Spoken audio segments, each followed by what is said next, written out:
اللہ اللہ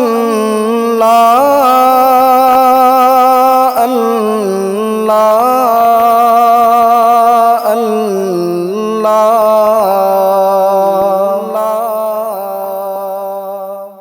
اللہ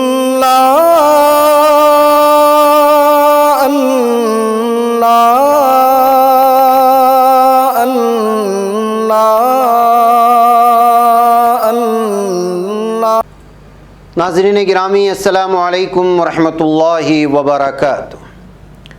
میں ہوں آپ کا میزبان انصار عزیز ندوی، اور آپ اس وقت سیدھی بات چینل کے خصوصی پروگرام ذکر میرے حبیب کا صلی اللہ علیہ وسلم دیکھ رہے ہیں۔ ناظرین گرامی، الحمدللہ آج ہم ذکر میرے حبیب کا پروگرام کی 111 نمبر کی قسط پیش کریں گے انشاءاللہ تعالی۔ ناظرین، گزشتہ قسط میں آپ نے دیکھا تھا اور سنا تھا کہ اسلامی حکومت کی جنگی کارروائیوں کی نوعیت کیا ہوگی، اور یہ کہ یہ دو سلطنتوں کی باہم آویزش کا نتیجہ نہیں ہوتی، نہ دو مذہبی فرقوں کے تصادم کی تعریف میں آتی ہیں۔ ان کے اصل نوعیت کے تذکرے کو لے کر ہم آگے بڑھتے ہیں۔ ناظرین گرامی، ان جنگوں کی نوعیت مکمل تشبیہ کے بغیر ویسی تھی جیسے کہ روس میں انقلاب فروری سے انقلاب اکتوبر تک معرکہ آریہ ہوئی، یا انقلاب فرانس کے زیر عنوان شاہ پسندوں اور انقلابیوں میں آویزش ہوئی، یا جیسے امریکہ میں سول وار ہوئی۔ مکہ اور مدینہ کی لڑائیاں بھی معنوی طور پر ایک طرح کی سول وار ہی تھیں۔ یہاں ہم جو تشبیہ دے رہے ہیں وہ اسلامی حکومت کی جنگی کارروائیوں کی ہو بہو تشبیہ نہیں ہے۔ اس سول وار کے اولین بنائے نزاع یہ تھی کہ محسن انسانیت محمد مصطفیٰ صلی اللہ علیہ وسلم آبائی نظام جاہلیت کی اندھی تقلید کو چھوڑ کر خدا کی ہدایت کے مطابق ایک روشن فکر اختیار کر رہے تھے، اور قریش ان کو آزادی ضمیر سے کام لینے کا حق نہیں دینا چاہتے تھے۔ جاہلیت کے پاسبانوں نے جبراً تشدد سے کام لے کر نوجوانوں کی بیدار دل قوت کو اعتقاد و مسلک کی آزادی سے محروم رکھنا چاہا، اور اس بیدار دل قوت نے اپنا فطری حق حاصل کرنے اور دوسروں کو اسی حق سے بہرمند کرنے کی ٹھان لی۔ مدینے کی ابتدائی ریاست کی جنگی کارروائیوں کی خاص نوعیت جانی نقصان کے اعداد و شمار سامنے رکھنے سے بخوبی واضح ہو جاتی ہے۔ ماننا پڑتا ہے کہ حضور اکرم صلی اللہ علیہ وسلم نے کم سے کم خون ریزی کا اصول سامنے رکھا، اور برائے نام حد تک قلیل جانی نقصان کے ساتھ 10 لاکھ مربع میل رقبے کی سلطنت قائم کر دکھائی۔ مسلم شہداء اور دشمن مقتولین کی کل تعداد جو تکمیل انقلاب کے لیے کام آئی وہ علی ترتیب 255 اور 759 ہے۔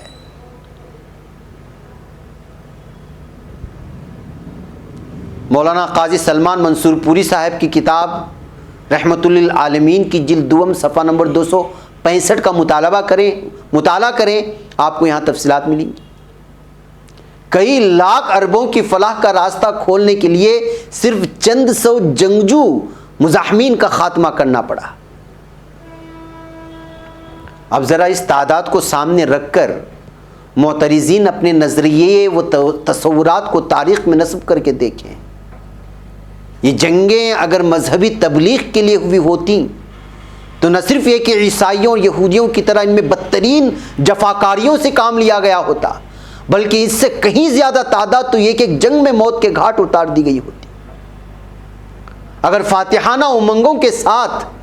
حضور اکرم صلی اللہ علیہ وسلم اٹھے ہوتے تو جس طرح بڑے بڑے جنگجوؤں نے دل کھول کے خون ریزیاں کی ہیں اور تاریخ کے دامن کو لالہزار کر دیا ہے، اس طرح آپ صلی اللہ علیہ وسلم نے بھی ریگستان عرب کے ذرے ذرے کو انسانی خون پلا دیا ہوتا۔ یہ اگر دو مخالف سلطنتوں کی آویزش ہوتی تو بھی جانی نقصان بہت زیادہ ہونا چاہیے تھا۔ اسی طرح اسیران جنگ کی تعداد، قیدیوں کی تعداد اگرچہ 6564 تھی، لیکن ان میں سے صرف 2 قیدیوں کی ان کے ثابت شدہ جرائم کی بنا پر سزائے موت دی گئی، بلکہ 6347 قیدیوں کو اسیران جنگ کو رہا کر دینا ثابت ہے۔ رحمت للعالمین کی مؤلف نے اس بارے میں بڑی تحقیق و جستجو کر کے بتایا ہے کہ صرف 215 قیدیوں کے بارے میں ابھی وضاحت نہیں ہو سکی، شاید بعد کے لوگ ان کے متعلق بھی تحقیقات کرنے میں کامیاب ہو جائیں۔ اغلب یہ ہے کہ یہ لوگ اسلام قبول کر کے مسلم معاشرے کا جز بن گئے ہوں گے۔ یہاں تو ایک نشوونما پاتے ہوئے نظام اور اپنی تکمیل کرتی ہوئی ریاست کو داخلی مزاحمت کا سامنا تھا، اور یہ ایک ہی سرزمین کے قرابت دار باشندوں کے درمیان آویزش پیدا ہو گئی تھی۔ یہ بہت تھوڑی مدت میں 3-4 بڑے بڑے معرکوں کے بعد بہت تھوڑے جانی نقصان پر فیصل ہو گئی تھی، کیونکہ در حقیقت اس کا فیصلہ رائے عام کے وسیع دائرے میں ہو رہا تھا۔ غور کیا جا سکتا ہے کہ اگر سرور عالم صلی اللہ علیہ وسلم کی جگہ صحیح معنوں میں کوئی جنگجو شخصیت میدان میں آئی ہوتی تو کیا یہ ممکن تھا کہ وہ اپنے سپاہیوں کو بدر کے عرصے پیکار میں ہدایت دیتی کہ بنو ہاشم کو قتل نہ کرنا، کیونکہ وہ اپنی مرضی سے لڑنے نہیں آئے، چاروں نہ چار شامل ہیں، عباس بن عبد المطلب اور ابو البختری بن ہشام کو نہ مارنا، غلطی سے ابو البختری مارا گیا تھا اس وقت۔ کیا یہ تصور کیا جا سکتا ہے کہ بدر کے قیدیوں کی بے چینی سے متاثر ہو کر مدینے کا فتح مند حاکم سکون سے سو نہ سکے اور شب میں جا کر ان کی بندشیں ڈھیلی کرائے؟ کیا یہ سمجھ میں آتا ہے کہ خونریزی کے لیے کوئی صاحب خنجر اٹھا ہوتا تو وہ عین حالت جنگ میں مکہ کی درخواست پر غلے کی رکی ہوئی رسد یمامہ سے جاری کراتا، بلکہ 500 اشرفیاں قحط زدہ غربا کے لیے اپنی جانب سے بھجواتا؟ اور فتح مکہ کے دن جس شخص کا پھریرا آسمانوں میں اڑ رہا تھا وہ اگر محمد مصطفیٰ صلی اللہ علیہ وسلم کے بجائے کوئی اور ہوتا اور اس کا مشن نظام حق کے غلبے کے علاوہ کوئی دوسرا ہوتا تو کیا وہ 15-20 برس کے وحشیانہ مظالم کے زخموں کی بھاری تاریخ کو طاق عفو پر ڈال کر لا تثریب علیکم اليوم اذهبوا فانتم الطلقاء، یعنی آج کے دن تم پر کوئی گرفت نہیں، جاؤ تم آزاد ہو کا اعلان کر سکتا؟ جی نہیں، کوئی دوسرا ہوتا تو مکے کی گلیوں میں قریشی خون کے دریا بہہ گئے ہوتے۔ دراصل حضور اکرم صلی اللہ علیہ وسلم کو اگرچہ چاروں نہ چار میدان جنگ میں اترنا پڑا، کیونکہ شہادت گہے الفت کے باہر سے کوئی راہ نصب العین کی طرف جاتی نہ تھی، لیکن آپ زمین کے ٹکڑوں کے بجائے روحوں کو فتح کرنا چاہتے تھے۔ آپ صلی اللہ علیہ وسلم کا اصل معرکہ رائے عام کے میدان میں تھا، اور اس میدان میں حریفوں نے زک پہ زک اٹھائی اور تیزی سے بازی ہارتے چلے گئے۔ جنگی کاروائی اس تصادم کا بہت چھوٹا جز ہے جو حضور اکرم صلی اللہ علیہ وسلم کو انقلاب دشمنوں سے پیش آیا تھا۔ محسن انسانیت صلی اللہ علیہ وسلم کی جنگی پالیسی اور اساسی کلیہ یہ تھا کہ مخالف عنصر کا خون بہانے کے بجائے اسے بے بس کر دیا جائے، تاں کہ یا تو وہ تعاون کرے یا وہ مزاحمت چھوڑ دے۔ چنانچہ حضور اکرم صلی اللہ علیہ وسلم کی حیات طیبہ کے ابواب کو جن محققین و مفکرین نے ہمارے سامنے بے نقاب کیا ہے، ان میں عرض ہند و پاک کا ایک مایہ ناز فرزند ڈاکٹر حمید اللہ صدیقی ہے۔ موصوف نے سرور عالم صلی اللہ علیہ وسلم کی جنگی پالیسی کو یوں بیان کیا ہے: اصل میں حضرت صلی اللہ علیہ وسلم نے دشمن کو نیست و نابود کرنے کی جگہ مجبور کرنا پسند فرمایا۔ عہد نبوی صلی اللہ علیہ وسلم کے میدان ہائے جنگ ڈاکٹر حمید اللہ صدیقی صاحب کی کتاب ہے، صفحہ نمبر 44 آپ ملاحظہ کریں۔ اس کے علاوہ حضرت صلی اللہ علیہ وسلم کی سیاست قریش کو تباہ و نابود کرنے پر نہیں بلکہ بالکل محفوظ رکھ کر بے بس اور مغلوب کر دینے پر مشتمل تھی۔ یہ بھی اسی کتاب کا حصہ ہے لیکن صفحہ نمبر 240 میں ہے۔ اپنے اس نظریے کو حضور اکرم صلی اللہ علیہ وسلم کی اختیار کردہ تدابیر کی تفصیل دے کر اور سلسلے واقعات پر تبصرہ کر کے فاضل محقق نے بڑی خوبی سے ثابت کیا ہے۔ اس پالیسی کے لیے کہ حضور اکرم صلی اللہ علیہ وسلم نے حسب ذیل عملی خطوط اختیار کیے۔ کیا ہے؟ اپنی دفاعی طاقت کو تعداد، تنظیم، جفاکشی، جنگی تیاری اور اخلاقی تربیت کی لحاظ سے تیزی سے نشوونما دی اور پھر اس کو مشین کی طرح نقل و حرکت میں رکھا اور مخالف طاقتوں کو مرعوبیت اور خوف کا ہدف بنایا۔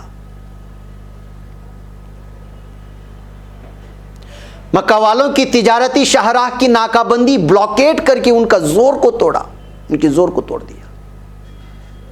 اور محاداتی رابطوں کے ذریعے مختلف قبائل کو تدریجاً دشمن سے توڑ کر اپنے ساتھ بنا لیا۔ اور چوتھا یہ کہ فوجی کارروائی کے لیے کبھی اچانک کسی موقع پر دشمن کو تیاری کا موقع دیے بغیر جا پکڑ لیا، مثلا فتح مکہ، کبھی غیر متوقع راستے اختیار کر کے اور نقل و حرکت کی منزل مقصود کو اخفاء میں رکھ کر مخالف طاقت کو غلط فہمی میں ڈال دیا، مثلا غزوہ بنو مستلق، کبھی اپنا نقشہ جنگ پہلے سے اپنے حق میں بنا لیا، مثلا معرکہ بدر، اور کبھی کوئی ایسی نئی دفاعی تدابیر اختیار کر لی جس کا تجربہ دشمن کو نہ رہا ہو، مثلا غزوہ خندق۔ تو ناظرین گرامی، ریاست مدینہ کا پورا 10 سالہ نظام دفاع مذکورہ بالا اصولی پالیسی کا بین ثبوت ہے۔ پھر جب ہم اس کے ساتھ سرور عالم صلی اللہ علیہ وسلم کے اس عالی ظرفانہ نقطۂ نظر کو لیتے ہیں جو اپنے اندر کسی فاتح کے بجائے ایک مشنری کی روح رکھتا ہے اور ایک جنگجو کے سے جذبہ غیظ و غضب کے بجائے ایک معلم کی سے ہمدردی و خیرخواہی کے گہرے احساس کا ترجمان ہے، تو وہ تمام معترضانہ نقطۂ آرائیاں عبث قرار پاتی ہیں جو کرنے والوں نے کی، اور پھر ہم ان کو صفائی دینے کے لیے نقشۂ واقعات ہی کو مسخ کرنے بیٹھ گئے ہیں۔ حضور پاک صلی اللہ علیہ وسلم کے سینے میں انسانیت کے لیے جو ہمدردانہ جذبہ اصلاح کار فرما تھا، اسے عیاں کرنے کے لیے ہم چند موقعوں کی طرف اشارہ کرتے ہیں۔ مکے میں جب مظالم کا دور شدت اختیار کر گیا اور قریش کے آفتاب غضب میں بڑی تمازت آ گئی، تو اس وقت تشدد کے محاذ پر 2 سرگرم ترین افراد حضور اکرم صلی اللہ علیہ وسلم کے سامنے تھے، ایک ابو جہل، دوسرے ابن الخطاب۔ ایسے کٹر دشمنوں کے بارے میں کسی دنیوی سیاستکار کا ذہن سخت عناد میں پڑے بغیر نہ رہتا، اور وہ دل سے ان کی ہلاکت کا خواہاں ہوتا، لیکن تشدد کی گرم بھٹی میں اذیت پر اذیت برداشت کرتے ہوئے حضور اکرم صلی اللہ علیہ وسلم یہ دعا کرتے ہیں کہ خدا ان دونوں میں سے کم کسی ایک کو اسلامی محاذ پر لے آئے۔ یہ دعا گواہی دیتی ہے کہ انسانیت کا معمار اپنے مخالفوں کی ہلاکت پر ان کی اصلاح کو ترجیح دیتا تھا اور آخر دم تک ان سے اچھی امیدیں رکھتا تھا، اور یہ دعا حضرت عمر رضی اللہ تعالیٰ عنہ کے اسلام لانے سے پوری ہوئی۔ دوسرا موقع طائف کے باشندوں کے ہاتھوں ان کی خیرخواہی کے جرم میں زخمی ہونے کا ہے۔ دنیوی سیاست کے کسی علمبردار سے اس موقع پر آپ اس کے علاوہ کچھ توقع نہیں کر سکتے کہ اس کے دل کے دروازے ان لوگوں کے لیے ہمیشہ کے لیے بند ہو جائیں، اور اس کا بس چلتا تو اسی وقت پوری بستی کو الٹ دیتا، ورنہ یہ زخم اس کے کلیجے میں عمر بھر بھرا رہتا، اور جب بھی اسے قوت حاصل کرنے کے بعد پہلا موقع ملتا تو ایسے ناہنجار شہر کی اینٹ سے اینٹ بجا دیتا۔ لیکن حضور اکرم صلی اللہ علیہ وسلم کے ساتھی کا کلیجہ طائف کی اس ظالمانہ کارروائی سے جب شک ہوتا ہے تو وہ فی الواقع اسی نہج پر سوچتا ہے اور عرض کرتا ہے کہ ان لوگوں کے لیے بد دعا کیجیے، بلکہ جبرائیل علیہ السلام بھی جذبے پنہا کے امتحان کے لیے پیشکش کر دیتے ہیں کہ اشارہ ہو تو کوہستانوں کا فرشتہ مکہ اور طائف کو پہاڑوں کے درمیان پیس کر نہ رکھ دیں، مگر حضور اکرم صلی اللہ علیہ وسلم کہتے ہیں کہ نہیں، یہ لوگ نادانی کی وجہ سے غلط روش پر چل رہے ہیں، یہ اگر نہیں مانتے تو ان کی اولاد سچائی کا پیغام قبول کر کے خدا واحد کی پرستار بنیں گے۔ اور پھر تیسرا موقع کون سا تھا